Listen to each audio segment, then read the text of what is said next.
Assalamualaikum warahmatullahi wabarakatuh. Perkenalkan, saya Nurul Sofiana dengan NIM 2303211052. Saya semester 3 dari program studi agribisnis angkatan 2023.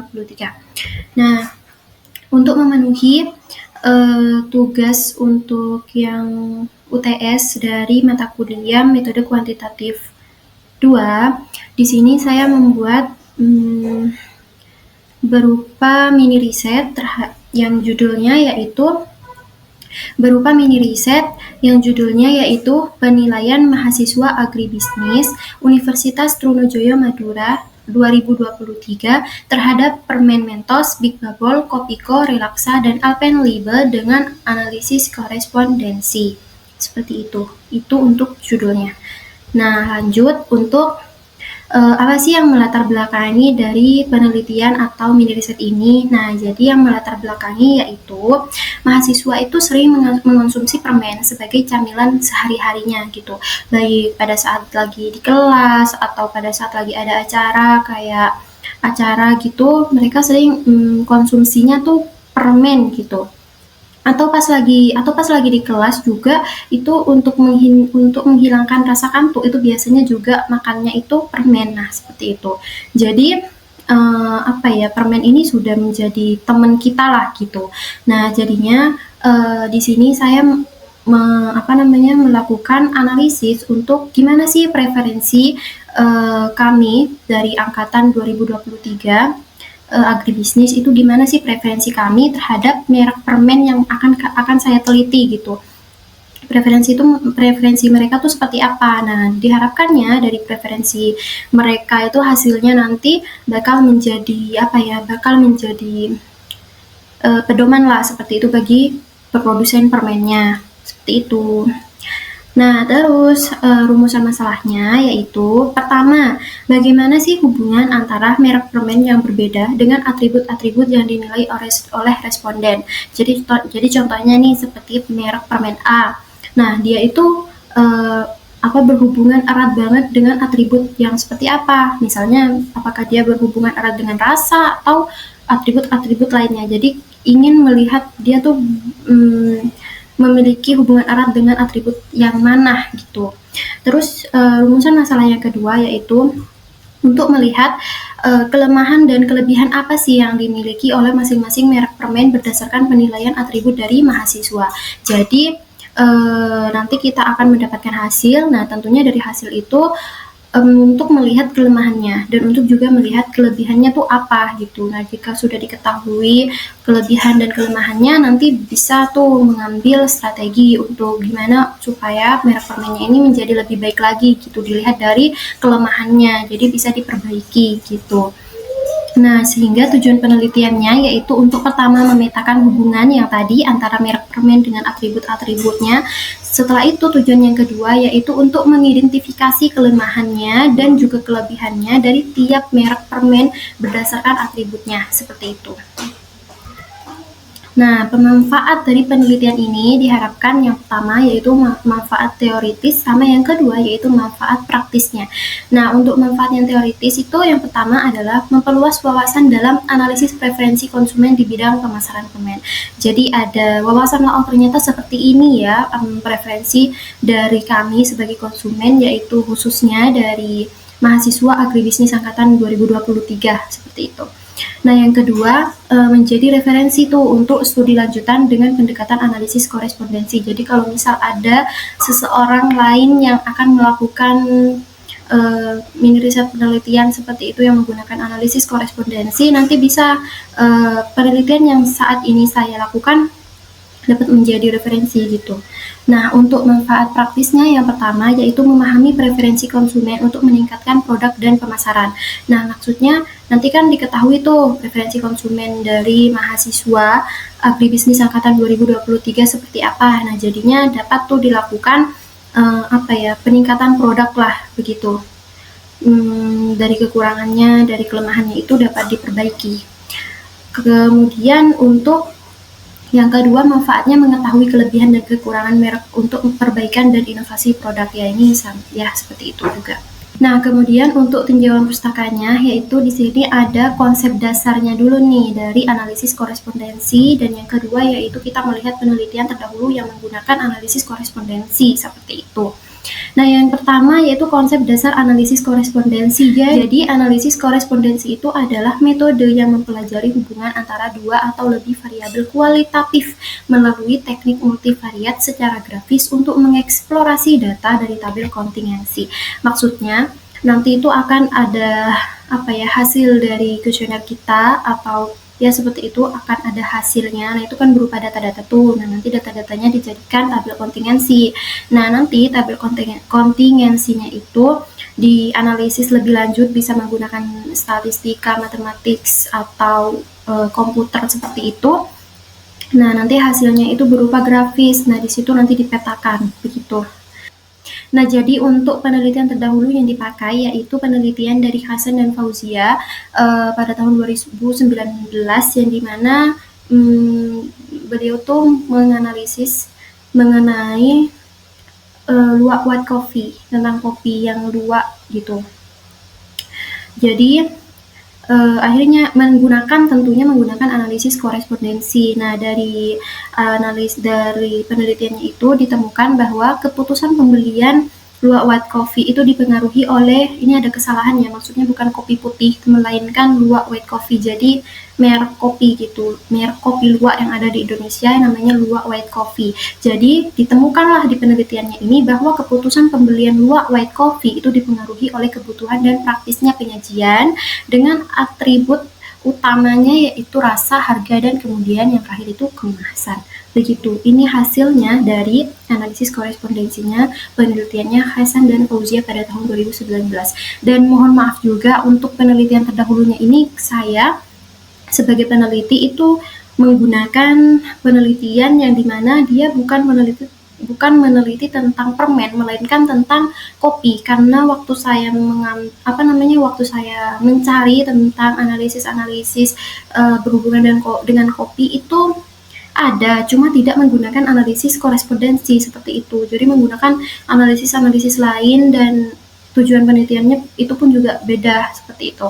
Jadi yang saya temukan adalah menggunakan analisis korespondensi itu saya ambil adalah yang kopi, yang penelitiannya Hasan dan Fauzia ini, karena menurut saya untuk atributnya itu hampir sama gitu dengan yang saya pakai, yang dimana ada rasa, ada harga, ada kemasan, yang dimana ini juga kayak hampir sama dengan atribut yang saya pakai. Jadi masih ada ada hubungannya lah gitu, biarpun sedikit.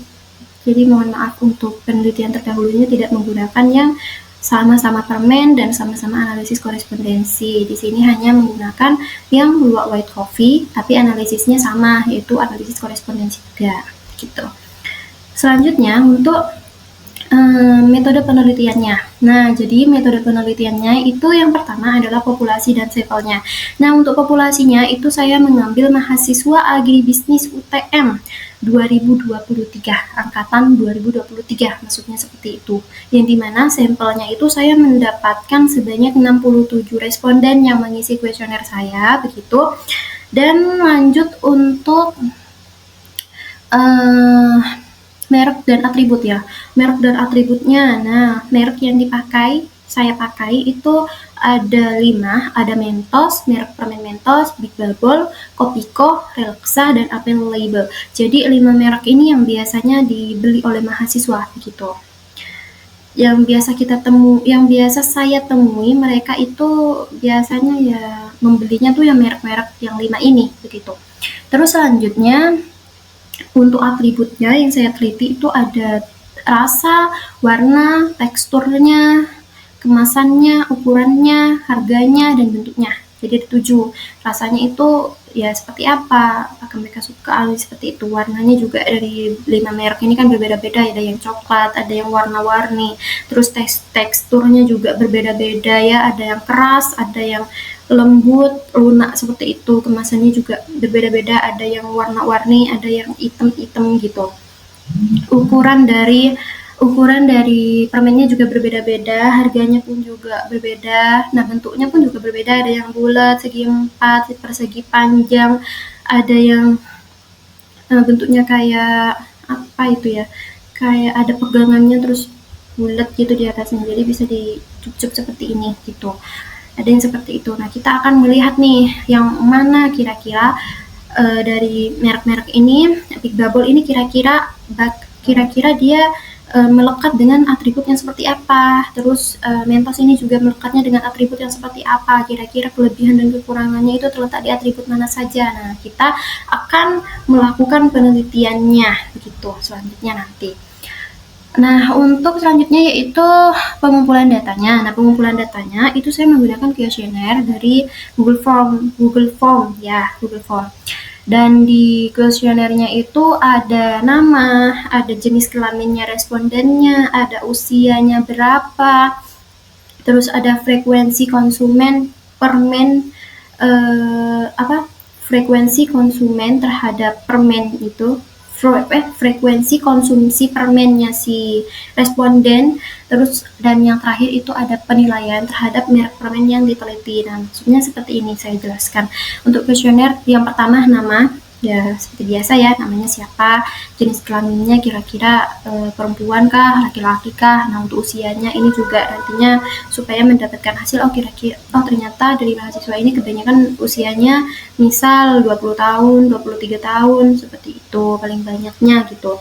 Terus untuk frekuensi konsumsi permen ini menurut saya justru ini penting, makanya saya masukkan ke kuesionernya. Kenapa? Karena dengan kita mengetahui kayak ternyata dari keseluruhan rata-ratanya itu mengonsumsi 1 minggu tuh atau setiap hari ya ternyata. Nah, jadi di situ diketahui kalau misalnya dia cenderung mengonsumsi permen itu, rata-rata dari respondennya itu cenderung mengonsumsi permen secara maksudnya bukan yang jarang gitu, jadi sering mengonsumsi permen ya, jadinya responden ini bisa lah gitu buat kita mintai penilaian gitu, soalnya dia sudah cukup sering mengonsumsi permen, seperti itu maksud saya. Nah, yang terakhir itu ada penilaiannya terhadap merek permen yang sedang diteliti. Nah, untuk penilaiannya ini bentuknya tuh ada bentuknya tabel gitu. Di bagian sini, bagian atasnya baris itu ada atas kalau nggak salah mereknya, sedangkan yang bagian di sininya itu atributnya begitu. Nah, jadi nanti caranya itu instruksinya di kuesionernya itu ya diminta untuk respondennya tuh mencentang, ada tinggal dipencet gitu nanti muncul centang gitu. Kira-kira yang mana nih yang buat mereka cocok, apakah Mentos dengan harga, apakah seperti apa gitu, tinggal dicentang gitu. Cukup mudah. Terus untuk analisis datanya itu tentunya menggunakan software SPSS untuk memudahkan. Gitu. Lanjut, nah ini untuk hasil penelitiannya. Jadi dari data-data yang sudah data dari responden itu ternyata 64,2% itu perempuan yang mengisi kuesionernya dari 67 responden. Terus 35,8%-nya itu laki-laki, jadi mayoritas perempuan. Terus untuk usianya itu paling banyak 19 tahun. Ada beberapa yang 20 tahun, ada yang 21 tahun, cuma 2 orang kalau nggak salah yang 21 tahun itu, tapi yang 19 tahun ini paling banyak. Kalau nggak salah ada 35, lupa saya cantumkan. Nah, kemudian untuk yang frekuensinya itu ya, yang frekuensi konsumsi permennya, nah itu ternyata 47,8% itu responden. Nah, ini 47,8% ini paling banyak ya. Itu lupa saya tampilkan di sini. Diagramnya. Jadi 47,8% itu responden mengonsumsi permen beberapa kali seminggu. Jadi yang paling banyak itu ternyata dari 67 responden itu mengonsumsi permen dalam seminggu itu beberapa kali gitu. Beberapa kali dalam seminggu. Nah, lanjut untuk ini hasil dari analisis korespondensinya. Ada tabel summary.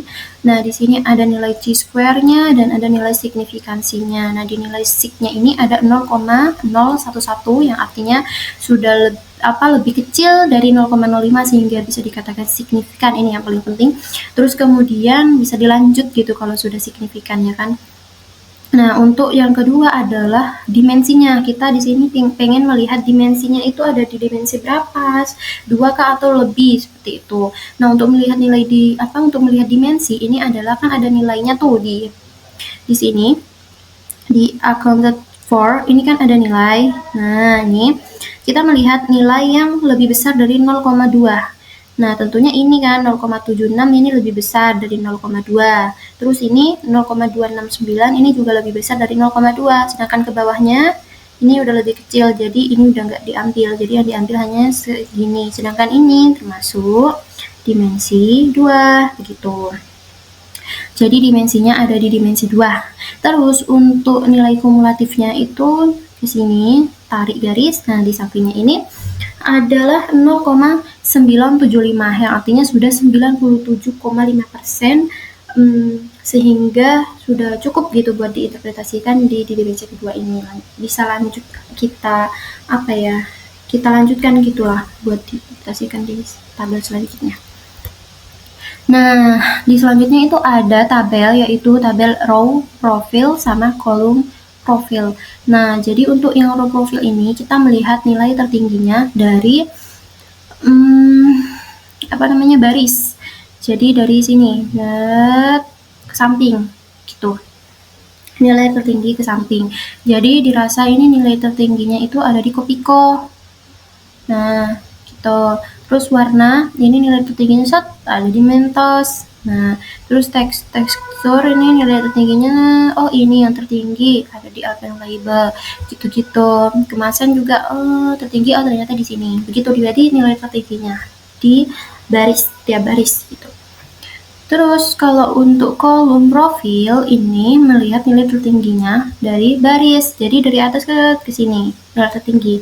Dari Mentos ini nilai tertingginya ada di harga ternyata gitu. Big Bubble nilai tertingginya ada di warna gitu-gitu. Sedangkan ini kenapa ini ada 2? Soalnya nilainya sama. Jadi Kopiko ini nilai tertingginya sama. Ini 0,197 ini ada di rasa, terus sama juga nilainya ada di kemasan. Seperti itu. Kalau kolom profil itu kolom, jadi dari atas ke bawah seperti itu, maaf. Sedangkan yang row profil yang ini itu baris dari kanan ke kiri gitu. Lanjut. Nah, sedangkan ini adalah row and column points symmetrical normalization. Jadi di sini ada dimensi 1, di sini ada dimensi 2. Kita buat garis seperti ini di SPSS-nya untuk kita memudahkan tuh. Di sini adalah kuadrannya gitu, antara kuadrannya 1, 2, 3, 4 tuh mudah gitu. Nah, dari sini ini kita bisa melihat kedekatannya. Jika dia dekat dengan apa gitu, kayak merek permen itu yang merah, ini kan ada keterangannya merek permen itu dekat dengan atribut yang mana ini gitu. Jadi menunjukkan ternyata dia unggulnya pada atribut ini, seperti itu. Nah, jadi ini dapat kita ketahui bahwa ternyata Mentos itu ataupun yang Alpen ini dekat dengan tekstur gitu. Kayak kalau kata Spraknya tuh kuadran gitu. Jadi dilihatnya per kuadran ini batasnya gitu-gitu. Kayak Mentos, Alpen dekatnya dengan tekstur, terus warna harga dekatnya dengan, jadi Big Bubble ini dekat dengan warna dan harga, Relaxa itu dekatnya dengan bentuk, Kopiko dekatnya dengan rasa, kemasan, dan ukuran. Seperti itu. Lanjut untuk interpretasi hasilnya. Nah, di interpretasi hasilnya ini ada tujuannya kan tadi untuk memetakan, ya kan, untuk memetakan Mentos ini dia tuh dekatnya dengan apa gitu kan. Terus yang kedua tujuannya adalah melihat kelebihan dan kekurangannya. Nah, ini yang pertama adalah pemetaan, itu dimana Mentos dekat dengan tekstur, Big Bubble itu dekatnya dengan warna dan harga dan seterusnya. Kopiko dengan rasa, kemasan, dan ukuran, Relaxa dekatnya dengan bentuk, Alpen dekatnya dengan tekstur, seperti itu. Nah, terus untuk tujuan yang kedua yaitu kelebihan dan kekurangannya. Nah, kelebihan dan kekurangannya ini Mentos itu kan kelebihannya di tekstur ya. Nah, berarti kelemahannya ya ada di rasa, warna, kemasan, ukuran, harga, dan bentuk gitu-gitu. Lanjut. Jadi untuk kesimpulannya, penelitian ini tuh sudah berhasil mendapatkan tujuan di awal tadi untuk memetakan, untuk melihat kelemahan dan kelebihannya itu sudah berhasil. sudah selesai, sudah didapat gitu. Terus yang dimana hasilnya adalah mentos dekat dengan tekstur, bubble dekat dengan ini, bla bla bla bla. Namun juga memiliki kekurangan-kekurangan, kelemahan-kelemahannya seperti yang tadi di slide sebelumnya itu. Sehingga untuk sarannya adalah ini, untuk meningkatkan rasa dan warna nih. Misalnya nih kurangnya dari rasa dan warna. Nah, untuk meningkatkan rasa dan warnanya, itu saran dari saya adalah melakukan riset pasar dulu. Jadi, produsen itu melakukan riset dulu. Seperti itu. Jadi, sukanya produsen ini adalah konsumen ini maksudnya itu terhadap rasa yang seperti apa, apakah manis, apakah yang segar gitu, ataukah yang seperti apa sukanya, kebanyakannya gitu. Terus untuk warnanya, apakah suka dengan warna yang gelap-gelap atau justru warnanya permennya tuh warna-warni, apakah seperti apa gitu. Jadi perlu untuk dilakukan riset pasar terlebih dahulu, jangan langsung mengambil tindakan buat udah kita buat rasa yang seperti ini atau meniru yang produk yang lain gitu. Mending dilakukan riset pasar terlebih dahulu. Terus selanjutnya untuk yang tekstur, gimana caranya? Nah, untuk tekstur ini saran dari saya adalah sama sih juga dilakukan riset pasar untuk untuk mendapatkan hasil apakah konsumen itu lebih suka terhadap tekstur yang seperti apa, apakah sukanya dengan yang kenyal lembut begitu atau sukanya dengan yang keras-keras gitu. Terus kemudian untuk yang kemasan itu perlu di-upgrade sih. Jadi dari tahun dulu sampai sekarang kan kemasannya mungkin saja sama seperti itu terus. Jadinya sedangkan generasinya tuh sudah berbeda kita di sini gitu. Jadinya perlu buat mengupgrade desain kemasannya. Sesuaikan lagi dengan generasi yang sekarang, sukanya yang seperti apa kemasan. Tapi kalau dari saya sendiri pribadi suka dengan kemasan yang lucu-lucu seperti itu. Tapi ya jangan atas dasar saya gitu ya. Perlu riset pasar juga gitu untuk desain kemasannya itu. Apakah yang modern, apakah yang menarik mata, manik-manik seperti itu, apakah seperti apa. Kemudian untuk bentuknya pun juga semuanya ini sebenarnya butuh riset pasar. Jadi perusahaan itu harus melakukan riset pasar dan harus mengupgrade dari yang dulu sampai yang sekarang. Itu saran dari saya. Karena jujur saja mulai dari dulu sampai sekarang itu kayak tidak ada perubahan gitu. Kalau misalnya nih untuk yang rasa Kopiko aja contohnya. Yang Kopiko itu kan dari dulu kopi rasanya. Terus ada yang kedua, dia kopi dengan susu.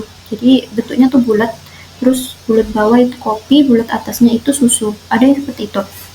Dan itu masih tetap sama sampai sekarang, sudah tahun 2024. Jadi perlu mengupgrade lagi, entah itu rasanya ada campuran jahenya, kopi susu ada jahenya gitu rasanya, atau seperti apa ya perlu diupgrade. Jangan seperti itu terus gitu dari zaman bahula sampai sekarang.